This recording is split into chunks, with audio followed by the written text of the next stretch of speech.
연장선상에서 보면 4차 산업혁명위원회가 지금 최우선적으로 추진해야 될 과제들이 있는데 그 과제들의 성격상 단기 과제가 있을 수도 있고 장기 과제가 있을 수도 있잖아요.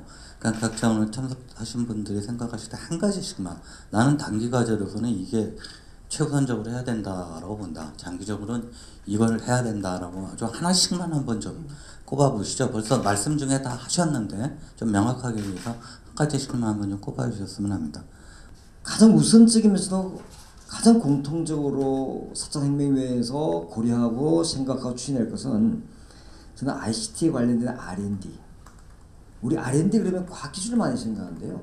실질적으로는 가장 우리 산업에 직접 영향을 미치는 것은 ICT가 기반이 되는 겁니다. 실질적으로.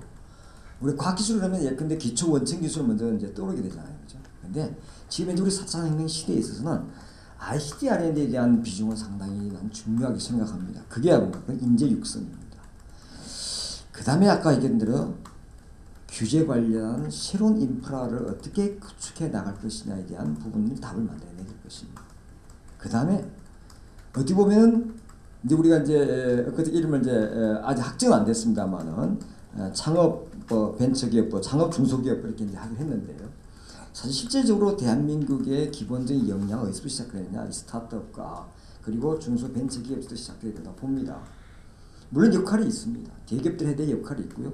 스타트업 중소벤처기업들에 대한 역할이 있습니다. 이게 상호 연관 효과를 얼마나 올릴 수 있냐는 것은 이 결합 요소를 어떻게 만드냐가 굉장히 큰 차이일 겁니다. 그래서 공통된 세 번째는 스타트업과 중소벤처기업이 적극 참여할 수 있는 환경을 조성한다는 거예요. 그 다음에 진짜 단기적 과제란 부분이에요. 이제 엊그저께 우리가 이제 발표했던 내용들입니다만은, 우선적으로 저희가 봤을 때는 이 지능정보 핵심 기술에 관련된 제도나 R&D를 빨리 조성한다는 것.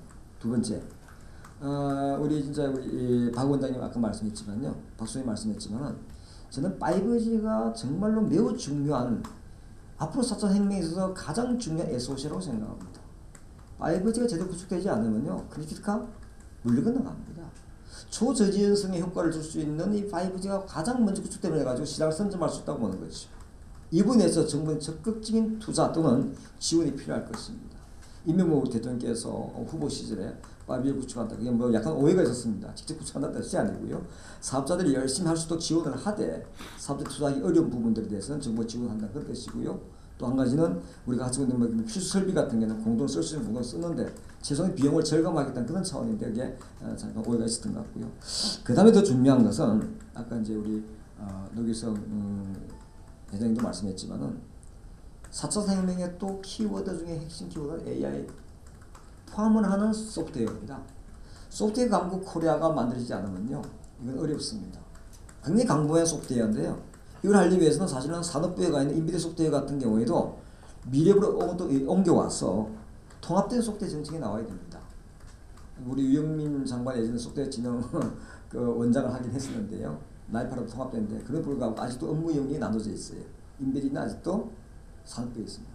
그래서 저는 이런 부분들이 서로 결합되지 아니하면은 매우 어렵다. 그래서 공통된 핵심적인 우선 과제, 그리고 단기적 빨리 수행될 과제, 그리고 장기적 과제 중에서 소프트웨어와 AI 이렇게 좀 말씀드리겠습니다.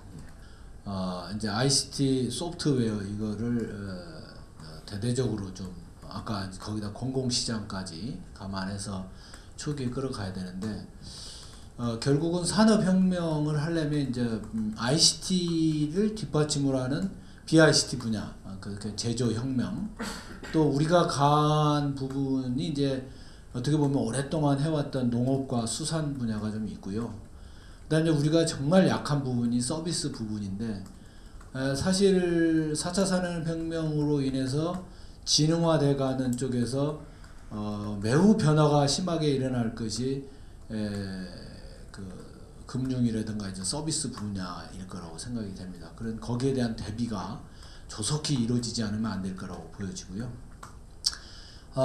이게 이제 단기 과제라고 한다면, 중장기 과제는 아까도 말씀을 잠깐 드렸습니다만은 사회적 합의가 필요한, 이해관계자들이 매우 다양하게 있는 그런 부분에 이제 중장기 과제로 로드맵을 좀 그려서 교육 부분이라든가 일자리 부분, 그 노동 문제는 사실 우리 사회의 정말 목소리가 큰 그 세력이 갖고 있는 부분이 있잖아요. 그래서 그런 부분을 해야 되고, 특히 규제 부분은 이제 대통령이나 또 부처가 의지만 있으면 할 수 있는 부분이 있지만 이 다부처 규제가 또 많습니다. 그건 정말 해결을 해야 되는데 그런 것들은 중기적 과제로 볼 수밖에 없지 않느냐.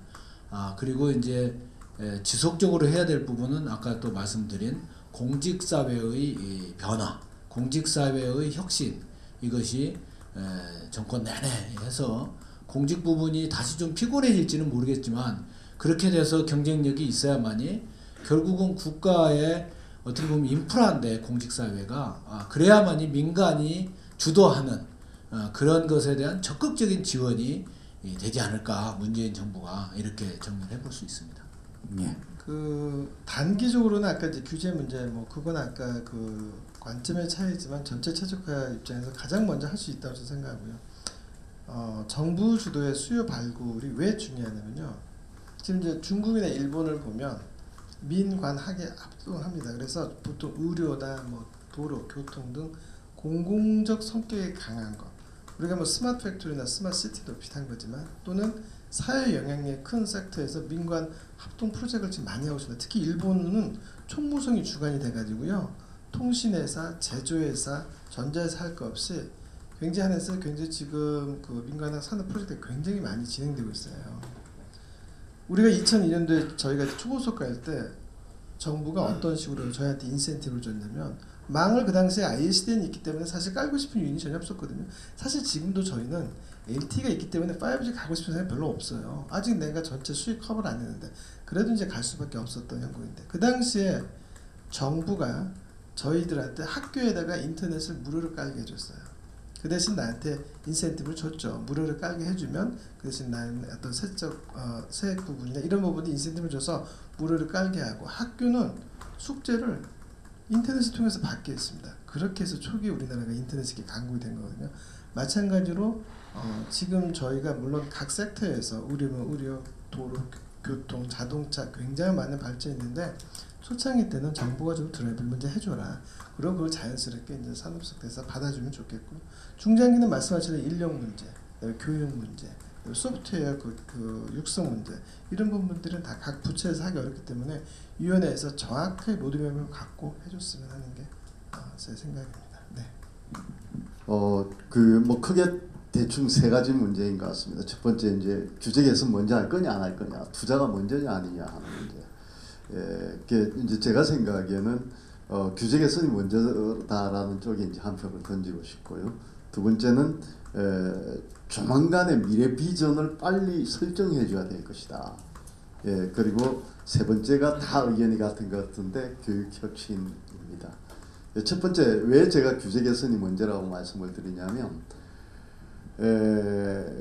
그 우리가 이제 인류가 문화와 문명을 이렇게 만들어 온 것의 가장 원초적인 폭발력을 가졌던 에너지는 욕망입니다. 그 욕망들이 일어나도록 도와주는 것, 그게 제약이 없는 것이 우선이고, 그 다음에 그 욕망들이 바람직한 방향으로 일어나도록 2차적으로 가이드하는 게 두 번째 문제가 우리가 풀어야 될 과제라고 생각합니다. 그런데 이미 지금 현재 우리나라가 갖고 있는 여러 가지 규제들은 산업의 욕망 자체가 일어나지 못하는 상황으로 만들고 있는 것입니다. 이걸 빨리 풀어야 된다. 예를 들면 이 인터넷 기술이나 뭐 그런 여러 가지 이 IT 기술은 우리가 앞서 있음에도 불구하고 산업의 어플리케이션은 중국보다 많이 지금 떨어져 있는 상황이죠. 핀테크도 마찬가지입니다. 그래서 그게 저는 먼저다라고 생각을 하고요. 그다음 두 번째, 그 인간들이 싫어하는 게, 가장 싫어하는 게 미래 부정적 불확실성입니다.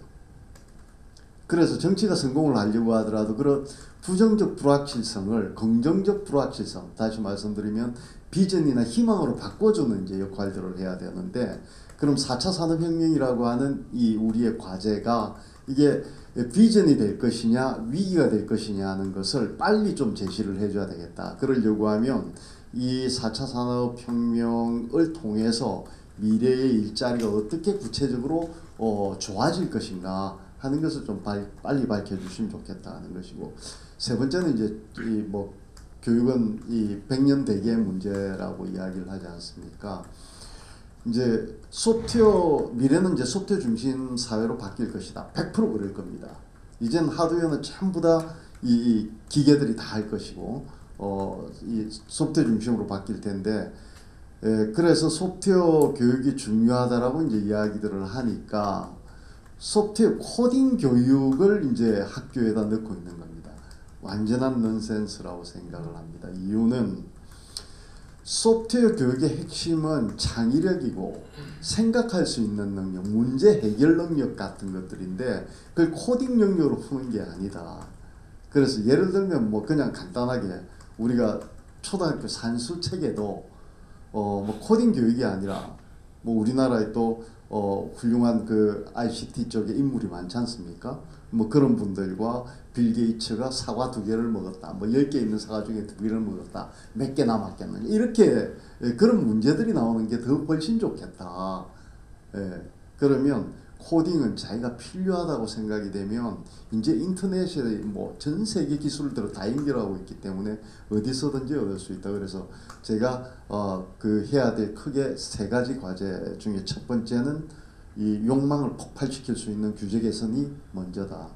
두 번째는 이 미래 비전을 빨리 설정을 해 주셔야 되겠다. 구체적인 산업 한 항목에 대해서. 그리고 세 번째 교육혁신이다라고 말씀을 드릴 수 있겠습니다.